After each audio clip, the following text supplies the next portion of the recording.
So Andromache met Hector now, and with her went the handmaid, bearing in her bosom the tender boy, the little child, Hector's loved son, like unto a beautiful star. And he smiled and gazed at his boy silently. And Andromache stood by his side weeping, and clasped her hand in his, and spake, and called upon his name. Dear my lord, this thy hardihood will undo thee. Neither hast thou any pity for thine infant boy, nor for me forlorn, that soon shall be thy widow. For soon will the Achaeans all set upon thee and slay thee. But it were better for me to go down to the grave if I lose thee, for never more will any comfort be mine, when once thou, even thou, hast met thy fate, but only sorrow.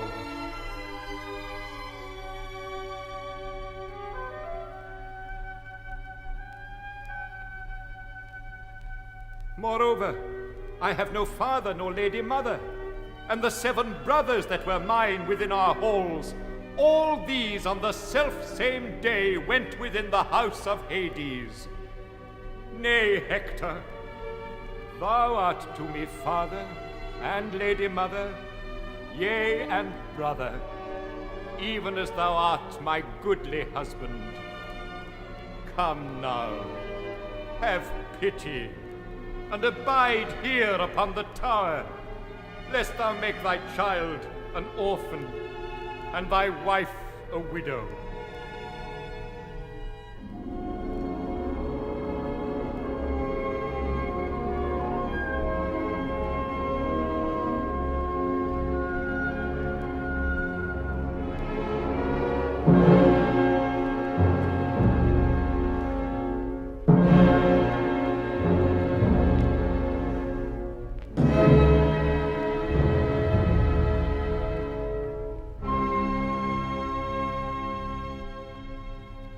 Then great Hector of the glancing helm answered her. Surely I take thought of all these things, my wife, but I have very sore shame of the Trojans, and Trojan dames with trailing robes.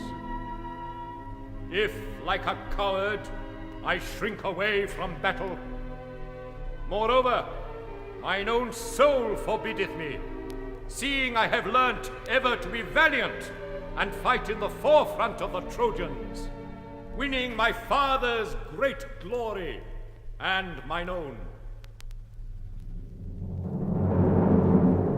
Yea, of a surety, I know this in heart and soul.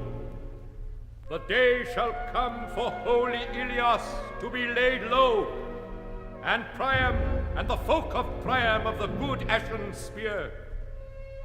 Yet doth the anguish of the Trojans hereafter not so much trouble me, neither Hecabe's own, neither King Priam's, neither my brethren's, the many and brave that shall fall in the dust before their foemen, as doth thine anguish in the day when some mail-clad Achaean shall lead thee weeping and rob thee of the light of freedom, and then shall one say that beholdeth thee weep, this is the wife of Hector, that was foremost in battle of the horse-taming Trojans when men fought about Ilias.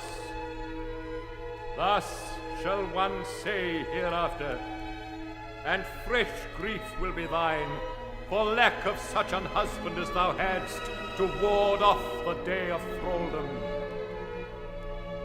But me, in death may the heaped-up earth be covering, ere I hear thy crying and thy carrying into captivity.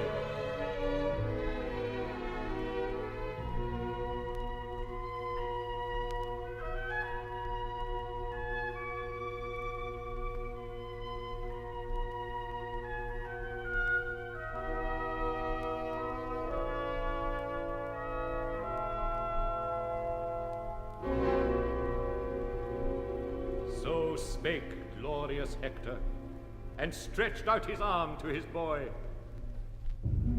But the child shrunk, crying to the bosom of his fair-girdled nurse, dismayed at his dear father's aspect, and in dread at the bronze and horsehair crest that he beheld nodding fiercely from the helmet's top.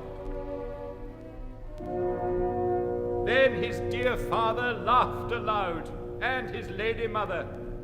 Forthwith glorious Hector took the helmet from his head and laid it, all gleaming, upon the earth. Then kissed he his dear son, and dandled him in his arms, and spake in prayer to Zeus and all the gods. O Zeus and all ye gods, vouchsafe ye that this my son may likewise prove, even as I, preeminent amid the Trojans, and as valiant in might, and be a great king of Iliad.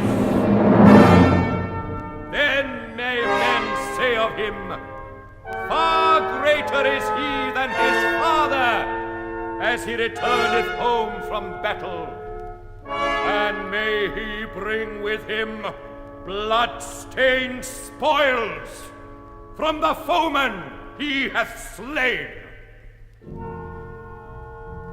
And may his mother's heart be glad.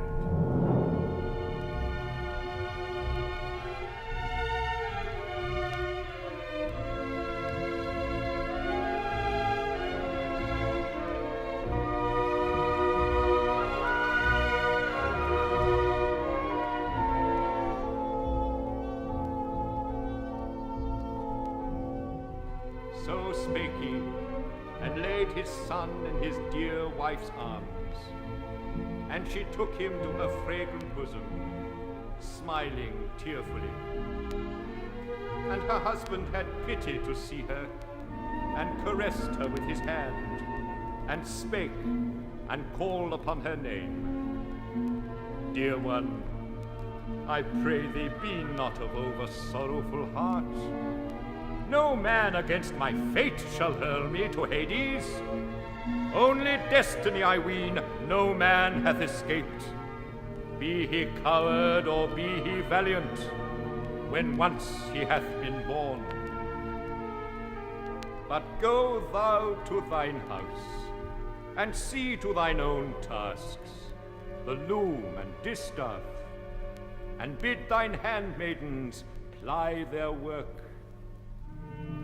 But for war shall men provide, and I, in chief of all men that dwell in Ilias. So spake glorious Hector, and took up his horsehair crested helmet, and his dear wife departed to her home, oft looking back and letting fall big tears.